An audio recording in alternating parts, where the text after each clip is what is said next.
Boa tarde, começando mais uma live comigo, Capetinha, no canal do Manoviewer. E ele sempre aqui do meu lado. O Manoviewer, mostra a cara, mostra a cara. Olá, olá. Começando então a live especial que também é publicado depois no YouTube, no arroba... Manovil Bonecos, tá bom? Lá no YouTube a gente publica o arquivo da live, a gravação da live também. E a gente tá querendo deixar a live um pouquinho mais, como diria, mais pro gosto da criançada, da moçadinha, tá ligado? Porque a gente tava vendo lá o item no YouTube de essa live, esse arquivo é para crianças, então a gente colocava, não, é para adulto. E então a gente agora quer falar com as crianças, tá bom? Então se vocês acharem que eu tô falando com muito tati-bitati assim para você, bididididi, babababá, tá? Não é de propósito, tá? É de propósito. Eu tô fazendo isso para deixar mais legal para criançadinha. Legal assim, não, mais aceitável, tá? Porque sabe uma coisa? Sabia que criança e adolescente no Japão é proibido de assistir notícia? Gente, sabia? Eles não leem jornal e não assistem. Fala, Clara, tudo bom? Ricardo Bezubica acaba de mandar um crucifix pra mim. Obrigado, querido amigo. Nossa, quanto tempo. Muito obrigado, hein? Muito obrigado. Ricardo Bezubica sempre manda o crucifix pra mim aqui, tá bom? Daqui a pouquinho eu agradeço direitinho. Oi, Clara, tudo bom? Então, obrigado, Bela Mamucha. Então, no Japão, criança não pode assistir, não sei porquê, assistir noticiário, tá? Talvez eles achem pesado demais. Eles são muito preocupados com a educação das crianças. A filha da Clara Nogueira assiste a live. Pois é, então, o mais diferente aqui no Brasil, antigamente, não sei hoje, né? Antigamente, a criançada assistia Jornal Nacional, Jornal da Band, junto com os pais, né? Ficavam lá vendo, assim, brincando e ouvindo lá o Ricardo Boechat, o William Bonner, né? O Sérgio Chapelain, falando as notícias, né?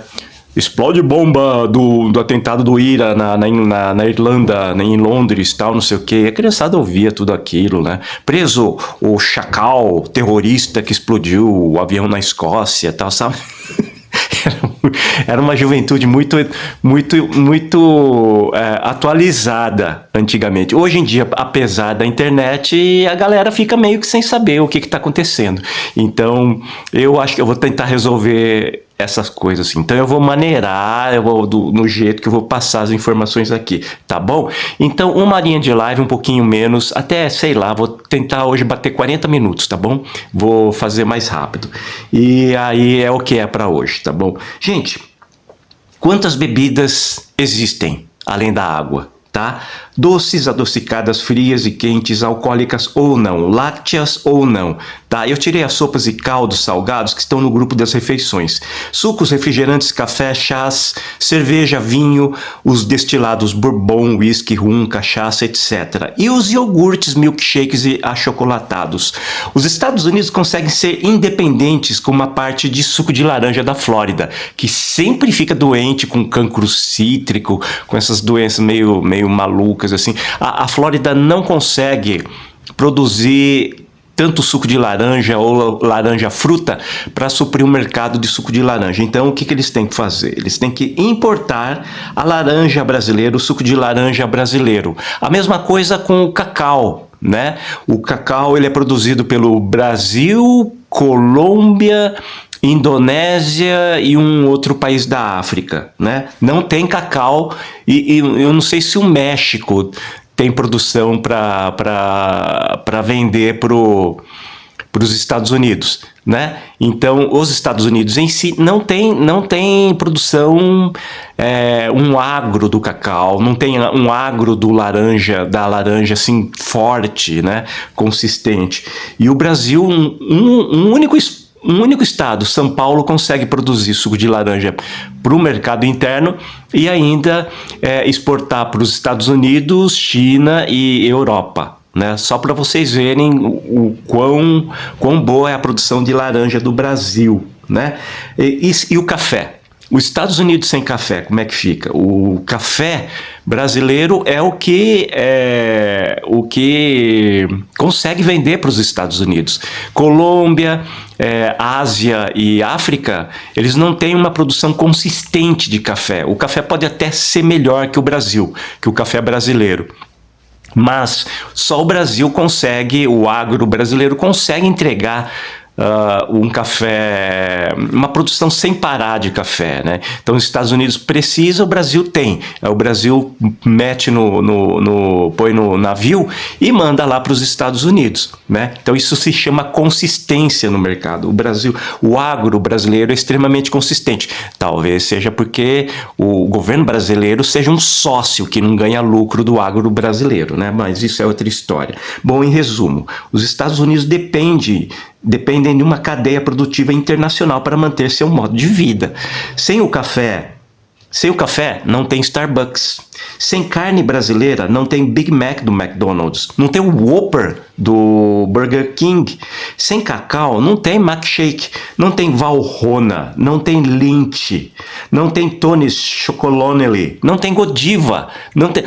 Esses chocolates são de marcas dos Estados Unidos, são fabricados lá nos Estados Unidos. Mas o cacau é brasileiro. Tá? O cacau é importado. Né? O café do Starbucks, delicioso, você vai no Starbucks lá, aquele potinho de alumínio da Nestlé, né? A Suíça não tem um pé de café lá na Suíça lá. Todo o café vem do Brasil, vem da Ásia, da África, né? E aí eles vendem de volta para o Brasil, para os Estados Unidos, né? Um café que é nosso, que é café brasileiro, né? Então o nome disso é dependência de cadeia produtiva. É bom ou mal? Não sei. Mas eu tô falando para vocês o que é dependência. Por que eu tô falando isso? Bom, quando você compra um celular, tá? Qualquer celular, você procura saber o que tem nele, né? Então, assim, se celular é bom, então você vai lá na ficha do celular, lá você vai comprar na internet, você vai ver um negócio escrito assim, o teu celular aqui, ele tem um microprocessador chamado Snapdragon, né? Snapdragon. Tá? Esse é o cérebro, é o microprocessador.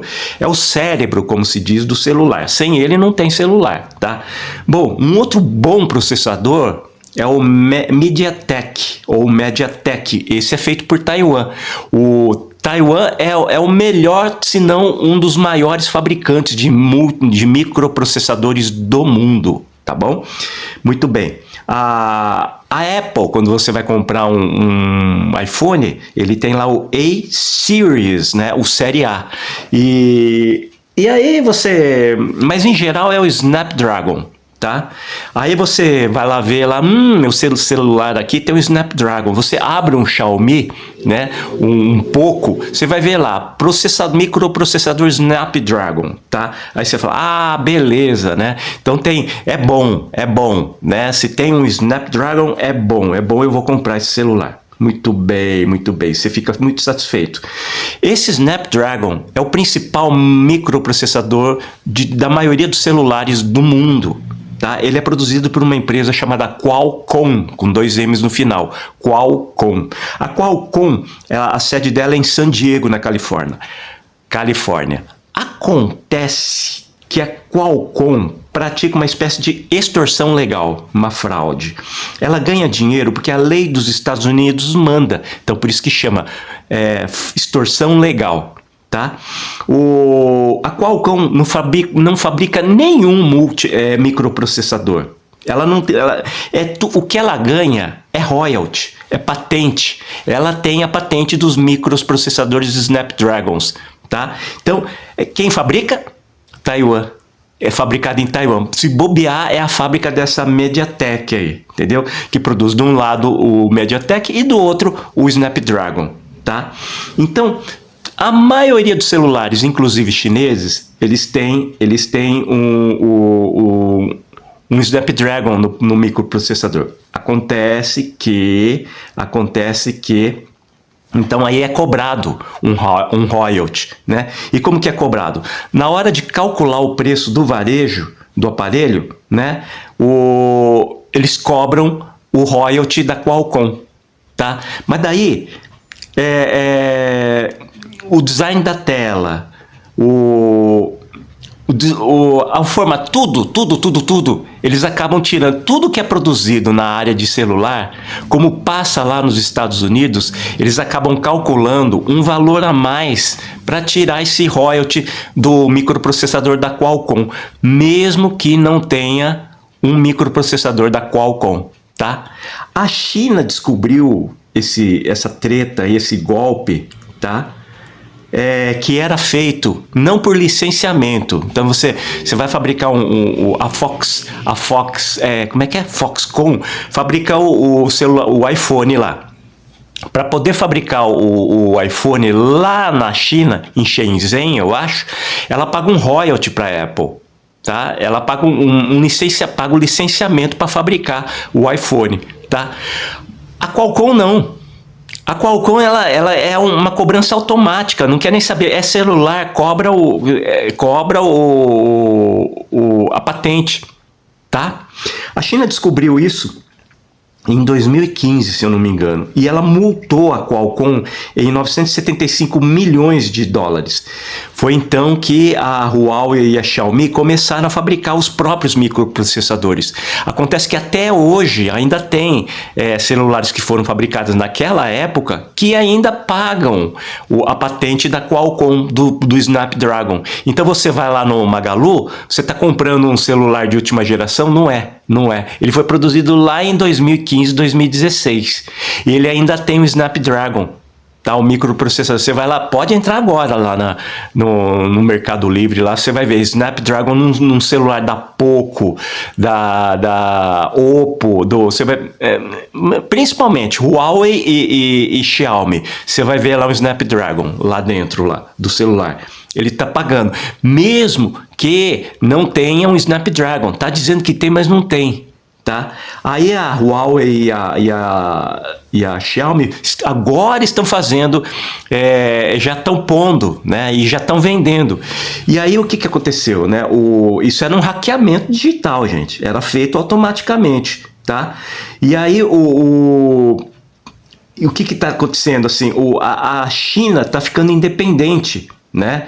Tá ficando independente de pagar para uma empresa dos Estados Unidos. Por isso que eles estão reclamando lá. Então, o celular da Xiaomi, Huawei, Poco, Oppo e Vivo não tem mais produtos da Qualcomm, não tem mais Snapdragon, tá?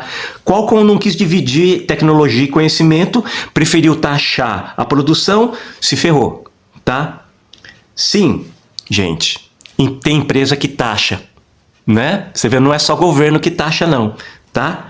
Agora, a Qualcomm tá fazendo o quê? Tá querendo ir para inteligência artificial. Não vai conseguir sobreviver, né? Não vai conseguir sobreviver. Você quer saber mais? Você procura lá no canal do Twitter, vou falar Twitter, do William Huo, tá? Huo, William Huo, que é um estudioso em Princeton, ex-diretor de inteligência chinês em Beijing, na China. É um canal bom, nossa, ia falar um palavrão aqui, bom, um canal bomba, vai lá, tá em inglês, tá? Ah, tá em inglês, capetinha. Então você clica em cima do tweet dele lá, aí aparece assim, traduzir, você clica no tradutorzinho ali que o próprio Twitter traduz para você. Ó, todo dia ele bota umas bombas lá. O William Huo, com H-U-O, né? Escreve H-U-O, Huo, tá bom? Bom, deixa eu falar uma coisa engraçada da Qualcomm, tá? Primeiro produto da empresa usava tecnologia produzida por uma atriz de Hollywood, Hedy Lamarr. Era uma austríaca que lá em 1930 lá foi para Hollywood, foi para Califórnia, porque ela em Londres conheceu o dono da Metro-Goldwyn-Mayer e levou ela para Hollywood para fazer cinema. Tá? Então ela saiu de Londres, tal. Lá ela conheceu ficou muito amiga de um maestro, um músico chamado George, tá? George alguma coisa aqui, daqui a pouquinho eu falo o nome dele. E a Hedy Lamarr, mais do que os filmes, ela trabalhou com o Clark Gable, né, que fez aquele filme O Vento Levou, né? Então, assim, tem vários filmes assim, mas assim, a Hedy Lamarr morreu em 2000, tá? Ela era além de atriz, ela era uma cientista. Então ela tinha umas ideias doidas, assim. E uma das ideias dela foi que ela criou um aparelho, George Antheil, nome difícil de falar, George Antheil, tá? Então ela criou junto com o George Antheil um sistema de orientação de torpedos. Ela estava na Segunda Guerra Mundial e ela e o George começaram a ficar meio preocupados, assim, e queriam ajudar os Estados Unidos a lutar contra os nazistas, né? Então ela e o George bolaram um aparelho que ajudava na orientação dos torpedos, tá? Ela patenteou o sistema e o aparelho que usava um sistema chamado salto de frequência. Então usava o rádio, usava ondas de rádio, e aí o sinalizador, a sintonia ficava pulando, tá? Orientava para pular, porque assim, o rádio ele fica oscilando, né? Ele fica... Então, com o salto de frequência, o aparelho dela conseguia ir mudando de faixa de onda, e aí conseguia ficar estável. Então, a ideia dela era ajudar na comunicação com o torpedo e orientar o torpedo para acertar o alvo, né? A Marinha, e ela patenteou essa ideia. A Marinha olhou assim, legal, mas a gente não quer. Aí, coitada, tava, ai, que pena, né? Eu queria tanto que usasse, que eu tenho certeza que ia dar certo. Bom, passou o tempo, a Qualcomm foi lá e falou, nossa, que ideia legal, vou usar isso aí. E usou o salto de frequência, do modo como a Hedy Lamarr bolou, para fazer o GPS e o Wi-Fi, né? Nossa, a Hedy Lamarr ficou rica? Gente, ela não ganhou um tostão, coitada. Ela não ganhou um tostão, porque quando ela patenteou, né, até quando a Qualcomm descobriu a ideia dela, já tinha vencido a patente, tinha expirado a patente. A patente, né, ela ficou velhinha, né? Então a Qualcomm descobriu o GPS e o Wi-Fi, bombou a partir do século XX, né? Então ela não ganhou nada, coitada. Ela teve a ideia, mas que pena. E ela, tá bom, eu já sou rica, né? Sou atriz de Hollywood, não preciso disso. E aí, cara, você vê, né? A empresa já começou a ficar rica com uma ideia roubando ideia dos outros, né? Já começou errado já a Qualcomm. E tem uma coisa, você procura na internet, você não acha, hein? Eu suei para achar essa informação. E o salto de frequência não foi ideia da Hedy Lamarr, ela aplicou isso na comunicação. A aplicação dela foi a ideia patenteada. O salto de frequência, quem meio que descobriu, assim, meio que usou? O Tesla, o Nikola Tesla, ele mesmo, né? O gênio que inspira o Elon Musk, né? E um outro europeu lá, que são os autores, assim, que descobriram esse fenômeno de mudança de frequência, chamado salto de frequência, que é muito importante para manter a estabilidade do GPS e do Wi-Fi, né? da internet em rede via rádio, tá? Então, para mais informações, procure o William Huo lá no Twitter, lá no X, tá bom? Gente, capetinha10k@gmail.com, chave crucifix para qualquer valor do Capetinha, tá? Então essa que você quiser mandar tipo 6 centavos, 66 centavos, 666, R$6,66 ou meia besta. E depois lá no Instagram, quando eu publicar o vídeo, lá no Instagram amanhã, eu coloco teu nome na listinha. E também no TikTok também, @manoview ou manoviewer, tá? Eu publico numa conta ou no outro, eu fico variando lá, tá bom? Eu não cuido muito bem da conta no TikTok, não, tá bom?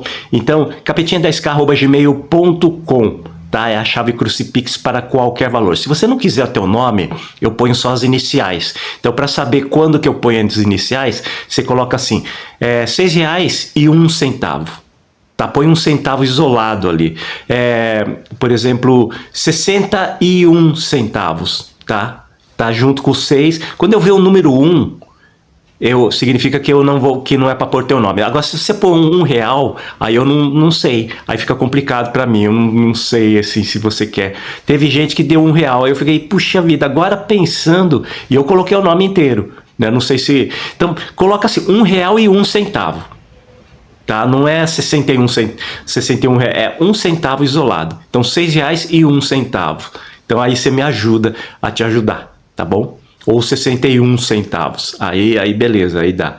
Mas R$ 1, R$ 100, aí já não sei. Tá bom? Entendeu? Então, muito obrigado. capetinha10k@gmail.com. Então, vamos lá. Ontem o Donald Trump anunciou um acordo vergonhoso para o Japão. Né? Ontem, inclusive, eu falei na live e fiz um vídeo, né? Tarifou a venda de produtos japoneses, eu falei 10%, né? Ele anunciou a tarifa de 15%. O Google tinha me dado 10% de tarifa, mas na verdade os japoneses estavam esperando 35% a 25% de tarifa, tá? Então, aí estão dizendo que os japoneses ficaram aliviados. 10%, 15%. Que beleza. Beleza nada. Em contrapartida desse alívio, o Japão vai ter que investir 550 bilhões nos Estados Unidos, tá bom? Para construir empresas japonesas no território estadunidense, empregando mão de obra nativa, obrigando a repassar, segundo o post do presidente lá na Casa Branca, 90% dos lucros para os Estados Unidos. Ainda o japonês vai ter que abrir, o Japão tem que abrir o mercado japonês para produtos manufaturados estadunidenses, com tarifa zero, tá? O japonês vai pagar 15% de tarifa quando vender para os Estados Unidos. E os Estados Unidos vai vender pro Japão zero tarifa. Zero tarifa. Para produtos agrícolas, arroz fundamental pro japonês, carros, caminhões, celulares, tudo que o Japão produz e produz melhor que os Estados Unidos. Tá? Aparelhos eletrônicos, carros, é o que os Estados Unidos faz melhor. Arroz, o arroz japonês ele é de melhor qualidade do que do mundo. O arroz japonês é o melhor do mundo. Vai ter que comprar, vai ser obrigado a comprar o arroz dos Estados Unidos. Um arroz tudo carunchado, agulhinha sem gosto, horroroso. Vai ter que comprar. O que ele vai fazer com esse arroz? Vai jogar no mar. Vai comprar, vai pagar e jogar no mar, tá? Já viram o japonês? Os japoneses estão gritando, né? Os japoneses estão gritando. Nossa, já na hora lá já tinha uns 10 lá xingando já. Ontem de madrugada eu bati o olho no canal do Twitter do Trump lá, já tinha uns 10 japoneses gritando. Já viram o japonês gritar? Já multiplica por 125 milhões o que você está vendo do japonês, imaginando, lembrando o japonês gritando. As ruas do Japão são estreitas, os veículos americanos não cabem nas ruas. Já pensou, cara, aquelas ranvias andando, aquelas ruinhas assim. Aqui no Brasil também, mano. Não cabe, velho, assim, os carrão da Ford lá, aquelas caminhonetonas. Gente, você xinga. Os caras andando no meio queimando a faixa branca das avenidas lá. Não, sai da frente lá, você xinga, né? Eu já quase falei outro palavrão aí, né? Isso, mesma coisa aí, Cauê Duarte Jung, né? Mesma coisa. Então, gente, a indústria japonesa vai parar. É só isso. Decassegues brasileiros que votam no Bolsonaro, aí, né? É todo conservador, né? Outros estrangeiros não vão conseguir manter empregos, né? Mais uma derrota, principalmente japonês, né? Vai ter, nossa, desemprego lá no Japão vai explodir. Mais uma derrota para o primeiro-ministro Shigeru Ishiba, né? Que não conseguiu eleger uma bancada de apoio na Assembleia, na Câmara de Representantes do Japão. Precisava de 50 cadeiras no mínimo, elegeu só 40. E ele que se disse o Trump japonês, né? O Donald Trump japonês, né?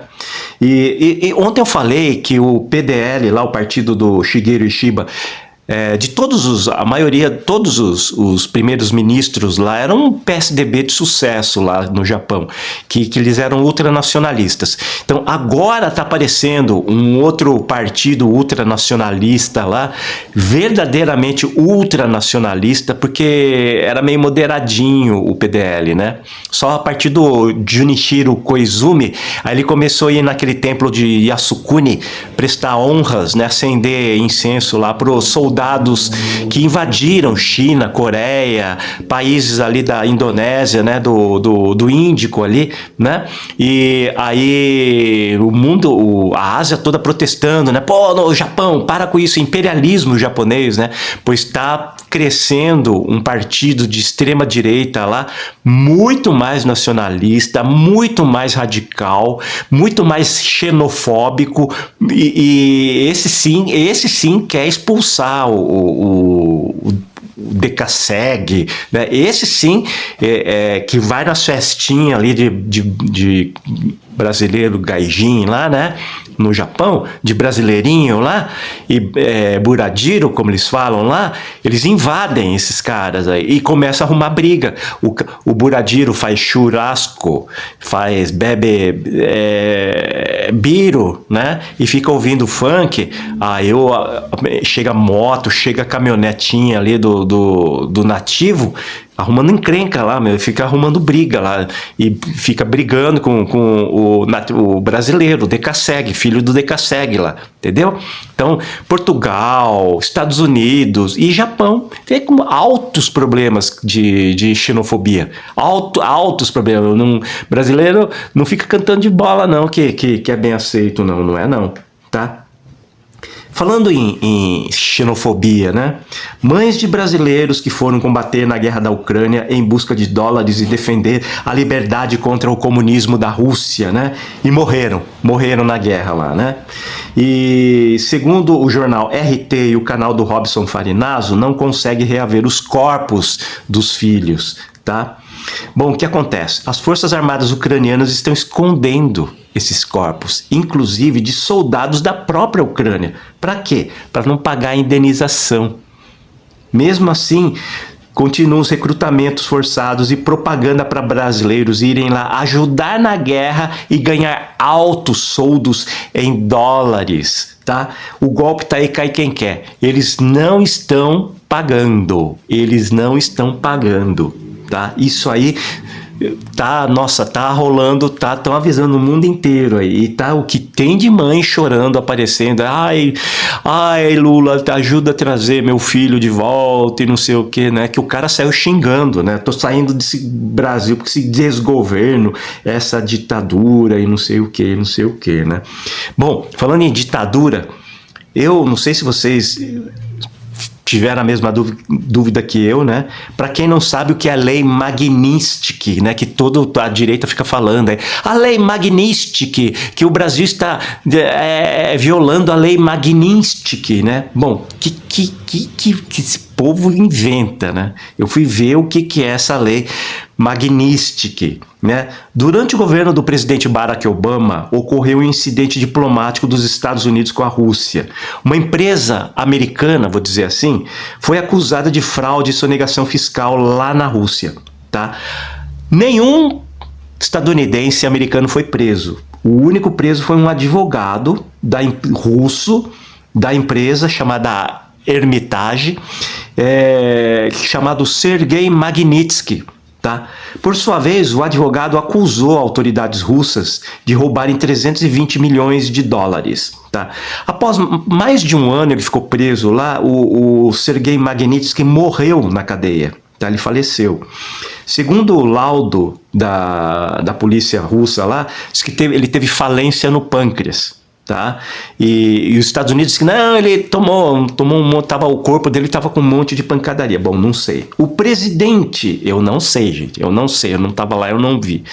O presidente Obama e o Congresso americano votou uma lei punindo a Rússia com restrições no SWIFT bancário. Tá? O SWIFT é o sistema de compras e vendas internacionais que é controlado pelos Estados Unidos, né? E proibição de visto para as autoridades russas que estavam envolvidas no caso, tá? Entendeu? Então, assim, por que fala da lei Magnitsky aqui pro Brasil? Porque o Trump, ele fez isso, ele proibiu o visto de entrada nos Estados Unidos para o Alexandre de Moraes, Carmen Lúcia, Flávio Dino. Tá? Esses 3 ministros do STF. E acabou a semelhança, né, gente?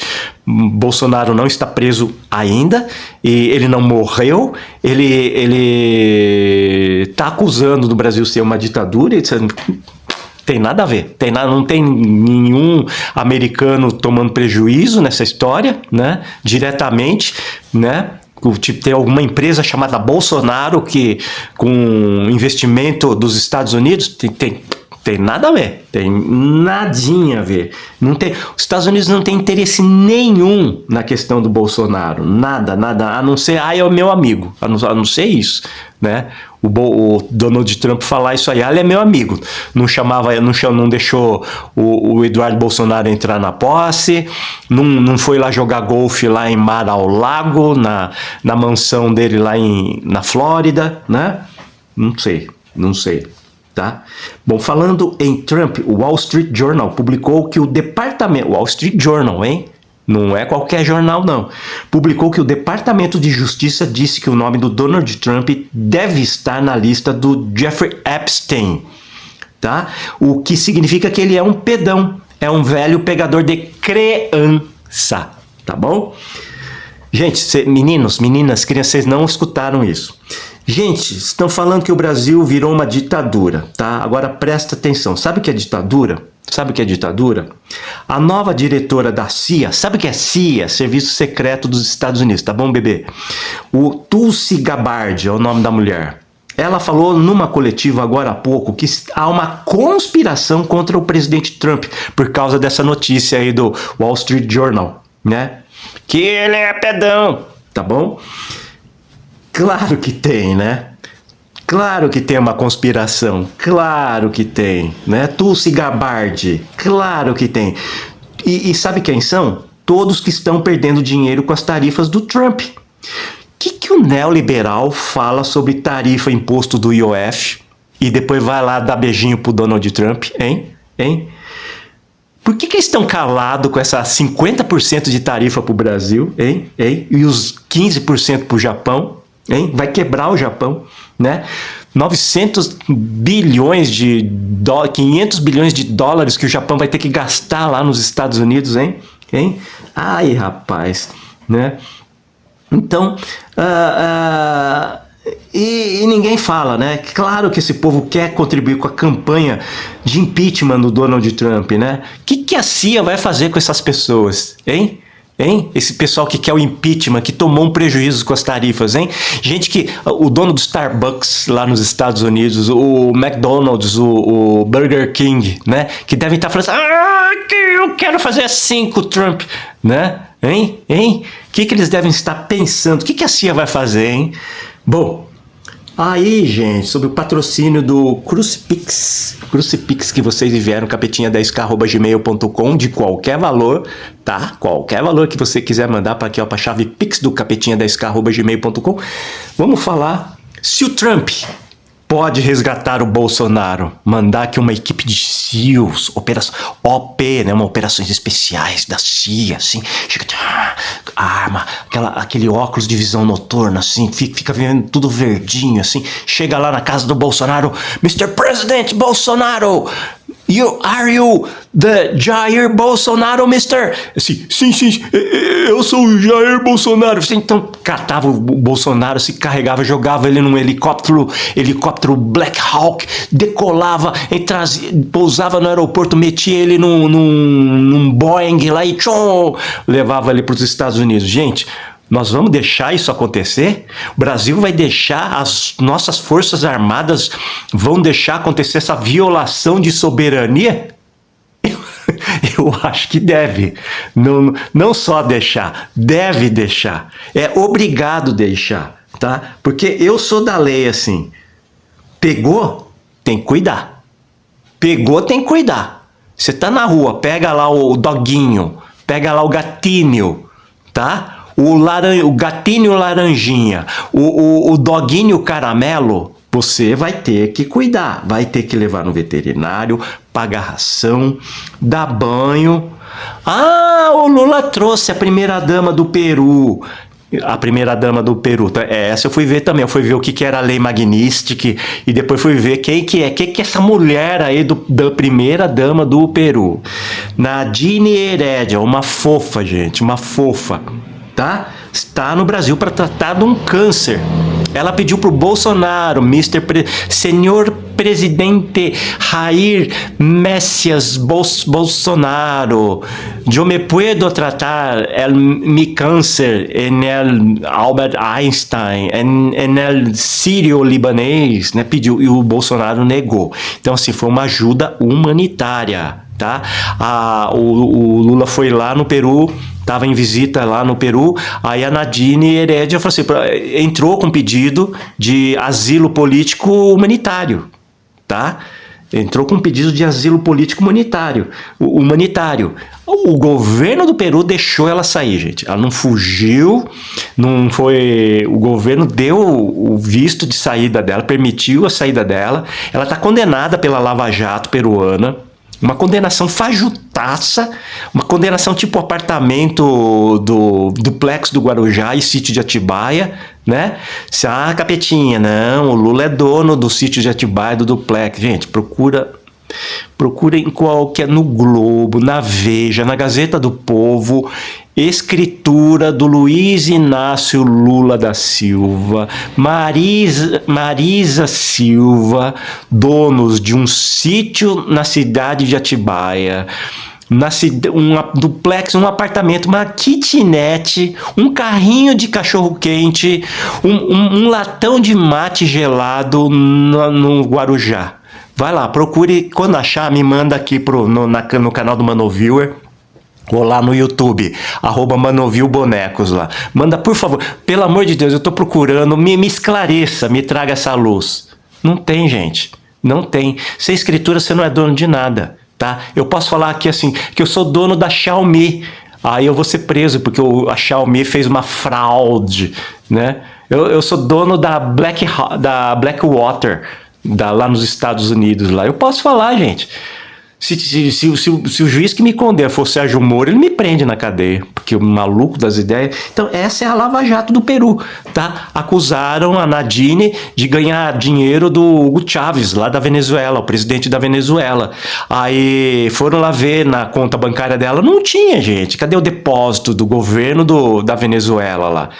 Tinha uns caras que depositaram dinheiro. Quem que são esses caras? Esse aqui é o meu cunhado, esse aqui é o dono da loja que eu comprei, esse aqui é o dono do não sei o que, tudo peruano, gente. Tudo CPF, pessoa física lá do Peru.